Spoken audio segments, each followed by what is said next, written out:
Hi and welcome to Sacred Spaces. I'm Laura Kelly and today we've got an amazing place to show you. It's the family house of internationally renowned architect and writer Robin Boyd that he built for his own family in 1958. He was a visionary writer, educator, social critic and architect. So who better to tell us about the man, his ideas and his own house than Daryl Jackson, Chair of Heritage Council Victoria and a leading educator and architect himself. Let's go meet him.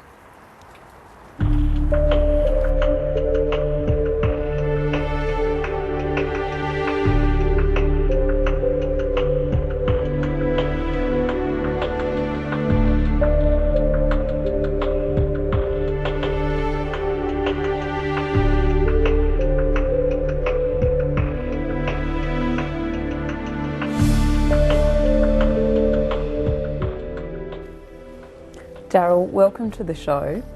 This is an amazing space that you've picked as your sacred space. We're inside Robin Boyd's family house that he built in 1958.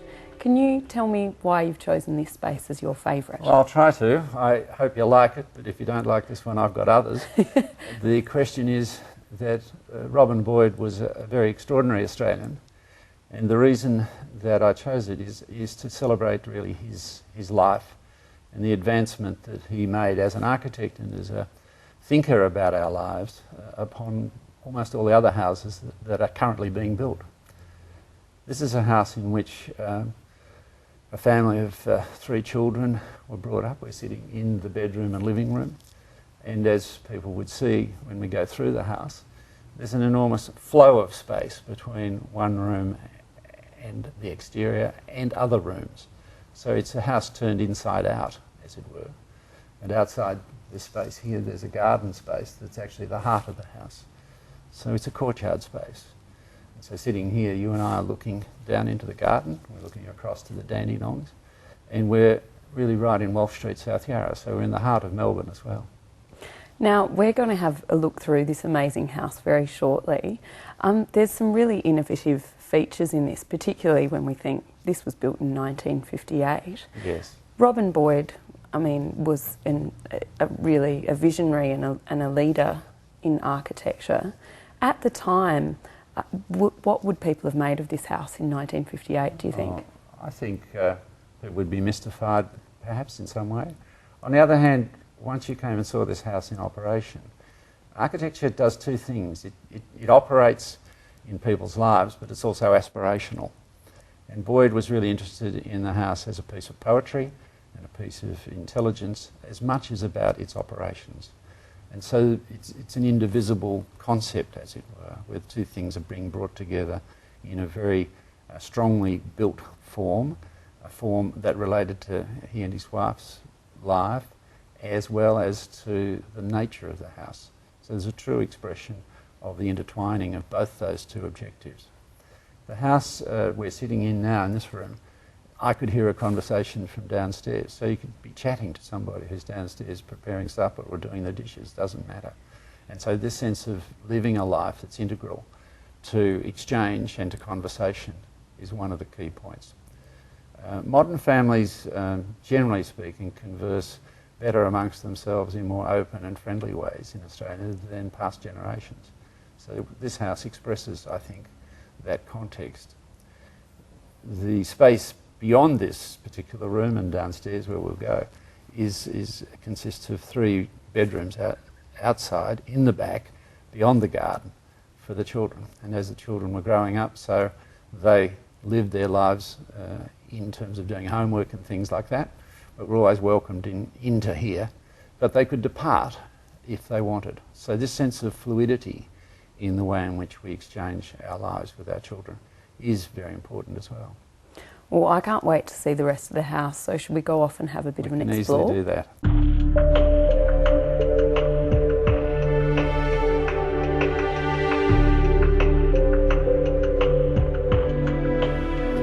So Daryl, we're down here now in the combined family kitchen area of the house. In terms of the way that this was designed and the flow that Robin Boyd was obviously trying to get to reflect his life and also direct his life a little bit, the life of the family. How does that expand into his ideas about society at the time? Well, we're sitting at a dining room table in which most of the ideas were expounded. So if you came to dinner, there'd be 10 or so people here wanting to get at topics and arguments and discussion. And most of those discussions centred around the way in which we lived, the way in which we thought about the landscape, the way in which we thought about the way in which cities could be built and should be built, and the way in which architecture is just one of those elements, integrated itself into the society in which we live. So Boyd's ideas were in 3 or 4 different compartments, if you like. Most people remember him as an architect. They do also think of him as a writer, and certainly we've just had the republication of Australian Ugliness, its 50-year celebration this year. So he wrote books about us as Australians and commented about us as Australians and made us start to think better, I think, about the way in which our lives could be extended and expanded. And so it wasn't just dining room talk, it was really talk about an educational model that equipped people, if they're wanting to be equipped, to think more widely about the way in which we used land, the way in which we put our houses on the land, and the way in which we educated ourselves. He would think the cosmopolitan nature of Australia that has now grown up beyond 1958 would have been very stimulating and very exciting. And in the post-1950s, many Australians thought everything had to happen elsewhere and had to come from some imperialist drive from somewhere else. But subsequently, I think the social revolution, with families and with women in particular entering the family life wholeheartedly and in the workforce wholeheartedly, and our educative model, he would have been really stunned by that had he lived beyond 1972. Do you think as well that he saw the home as a place of learning? Yes, I do. And I think sitting around here as we were chatting, he embraced really the whole of his life. He was always writing or reading or drawing. And at this table, he may well have drawn sketch plans and so on and whizzed them in to see a client with the next day. He was a prodigious worker. And he designed numerous houses. So this was a place of learning, living, expressing his art and his form of life and sharing it with his family as it was happening. So it was a major production. And that idea of sharing as well, we're sitting here in this quite open plan space and it feels, it feels very modern, yes, but it also feels quite similar to the way a lot of us live our lives with this open plan idea. At the time though, in 1958, were kitchens and family rooms normally joined like this, or? No, generally not, because I think in the post-war period, people had inherited houses from the 30s in which they were clearly segregated. Would have been some of the people in the 50s and 60s that were building more adventurous houses in Beaumaris or here in Melbourne, let's say, down along the beachfront and so on, beyond Mentone. You would find younger couples, post-war couples, so to speak, opening up their houses, mostly because they didn't have a lot of money and therefore it all had to be conjoined. So that sense, though, of being able to live a fluid life starts to comment on the breakdown or compartmentalisation of life. And so I think that fluidity has been fantastic for Australians. We expect to live in a reasonably free society and be able to carry our conversation freely. Well, I'd love to check out this courtyard, the internal courtyard. So should we go and have a look at that? Do that.